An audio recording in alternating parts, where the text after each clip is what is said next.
Yeah, I think it's not just that we're ideologically opposed, we've been that way for 3 centuries, but there's a couple of new developments. We're having a sort of geographical force multiplier. We have this red blue state now, and people are leaving in droves to red states, and the blue state paradigm in the big cities is not working. But English civil wars aren't even over yet. And he was talking about civil wars going back to the 17th century. Civil wars tend to be the most violent. They tend to numbers of casualties. They don't come to easy conclusions. Citizens of America, the so-called Western forces of Texas and California.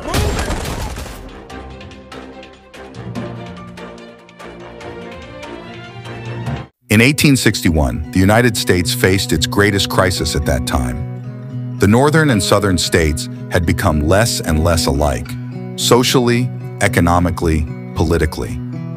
The North had become increasingly industrial and commercial, while the South had remained largely agricultural. More important than these differences, however, was African American slavery. Northerners generally wanted to limit the spread of slavery. Some wanted to abolish it altogether.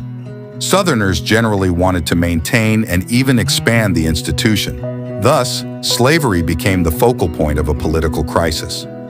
Following the 1860 election of Republican Abraham Lincoln to the presidency, 11 Southern states eventually seceded from the federal union in 1861. They sought to establish an independent confederacy of states in which slavery would be protected. Northern Unionists, on the other hand, insisted that secession was not only unconstitutional but unthinkable as well.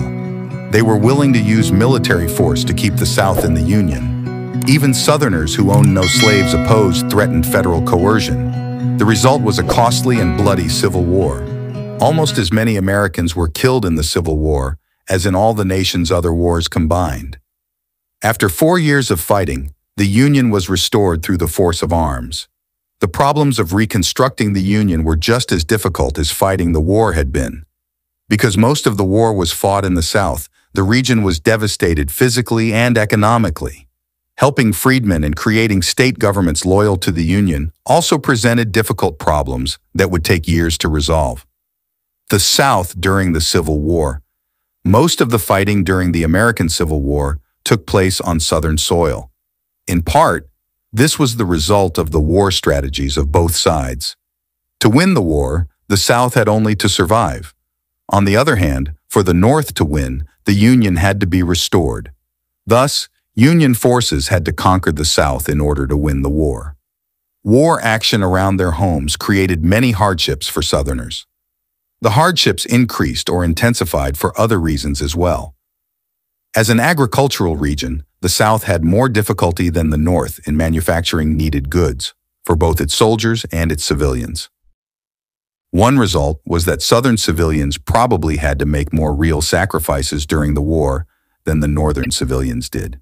In spite of their many hardships, African American soldiers served the Union Army well and distinguished themselves in many battles. Of their service to the nation, Frederick Douglass said, "Once let the black man get upon his person the brass letters U.S., let him get an eagle on his button, and a musket on his shoulder and bullets in his pockets, and there is no power on earth which can deny that he has earned the right of citizenship in the United States." African American soldiers comprised about 10% of the Union Army. It is estimated that 1/3 of all African Americans who enlisted lost their lives Civil War soldiers' stories between 1860 and 1864. It is virtually impossible to measure the human costs of the Civil War, the hardships and suffering it caused. What we do know is that millions of people grieved for the loss of loved ones. In all, around 360,000 Union soldiers died as a direct result of the war. The Confederacy lost 260,000 dead. Many more soldiers were wounded. Some wounds maimed their victims for life. The overall number of dead that resulted from the Civil War nearly equals the number of American soldiers killed in every other military action up to the present. The documents listed tell stories of and about soldiers during the Civil War. Several addresses the reasons why young men and boys joined up enthusiastically. Others tell of the experience and suffering of being a prisoner of war. Still others speak about action during the war and provide glimpses into how the Civil War was fought and how the soldiers experienced the war. The Freedmen's Union Industrial School, 1866, African American Odyssey. The Emancipation Proclamation and 13th Amendment freed all slaves in the United States. Hundreds of thousands of African Americans in the South faced new difficulties. Finding a way to forge an economically independent life in the face of hostile whites, little or no education, and few other resources, such as money. The situation was made all the more difficult because of attitudes such as those of Freedman Houston, Hartsfield Holloway, who said, "We colored people did not know how to be free, and the white people did not know how to have a free colored person about them." In fact, many African Americans were quite prepared for freedom, as they demonstrated in 1865 and after by demanding their civil rights, the vote, the reunion of their families, education, and economic opportunities. For its part, the federal government established the Freedmen's Bureau, a temporary agency, to provide food, clothing, and medical care to refugees in the South, especially freed slaves. Special boards were established to set up schools for African Americans in the South, and black and white teachers from the North and South worked to help young and old become literate. Some African Americans in the South were encouraged to move to northern cities where jobs would be available. Extending the vote to black Americans was hotly debated. Reconstruction and rights radical members of the first legislature after the war, South Carolina, circa 1876. When the Civil War ended, leaders turned to the question of how to reconstruct the nation. One important issue was the right to vote, and the rights of black American men and former Confederate men to vote were hotly debated. In the latter half of the 1860s, Congress passed a series of acts designed to address the question of rights, as well as how the Southern states would be governed. These acts included the act of creating the Freedmen's Bureau, the Civil Rights Act of 1866, and several Reconstruction Acts. The Reconstruction Acts established military rule over Southern states until new governments could be formed. They also limited some former Confederate officials and military officers' rights to vote and to run for public office. However, the latter provisions were only temporary and soon rescinded for almost all of those affected by them.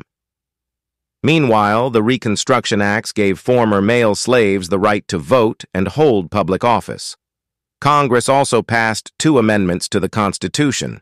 The 14th Amendment made African American citizens and protected citizens from discriminatory state laws.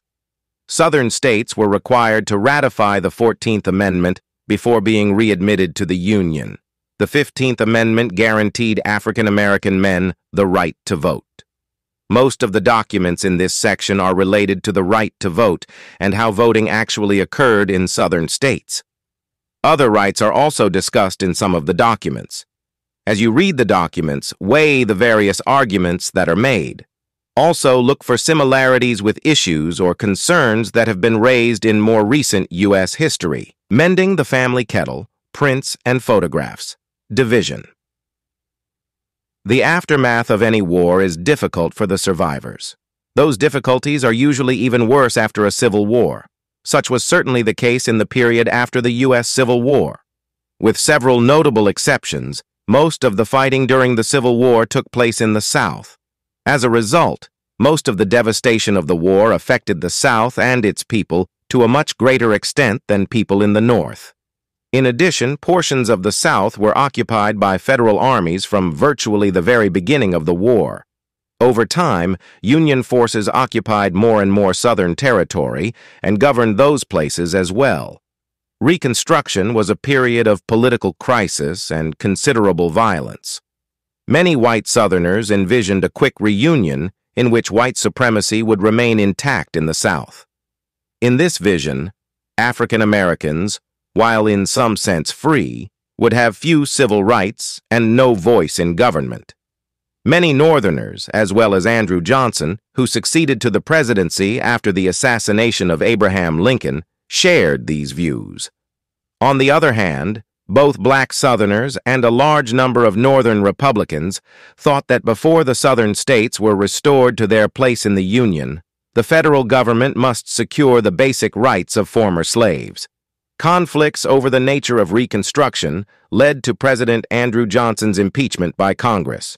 Congress was in recess from shortly after Johnson took the oath of office in April 1865 until December 1865. While Congress was in recess, Johnson, a member of the Democratic Party, started a process of Southern Reconstruction that included pardoning those former Confederates willing to take an oath of allegiance to the United States. After Congress returned, Johnson vetoed the Civil Rights Bill of 1866 and two Freedmen's Bureau bills. Many members of the Republican Party objected to these and some of the other policies Johnson put into place. In the election of 1866, a large number of Republicans who opposed Johnson's Reconstruction program were elected to Congress and proceeded to roll back some of Johnson's policies, institute military law in the Southern states, and implement measures that reined in the power of the president. In March of 1867, Congress passed the Tenure of Office Act, which was intended to prevent Johnson from replacing Secretary of War Edwin Stanton. In February of 1868, Johnson fired Stanton, and in response, the House of Representatives prepared and sent forward articles of impeachment. Johnson was tried by the Senate in 1868 and was found not guilty. To sum up this Civil War period, we can say that in passing civil rights legislation and the 14th and 15th Amendments to the U.S. Constitution, the Republican Congress was attempting, for the first time in history, to create a truly interracial democracy. Faced with violent opposition in the South and a retreat from the ideal of racial equality in the North, Reconstruction proved short-lived. It would take another century for the nation to begin to live up to this era's promise of equality for all its citizens. For our such kind of more new videos, click or the bell icon, and also subscribe our channel. Thanks for watching Think Critically with Umai.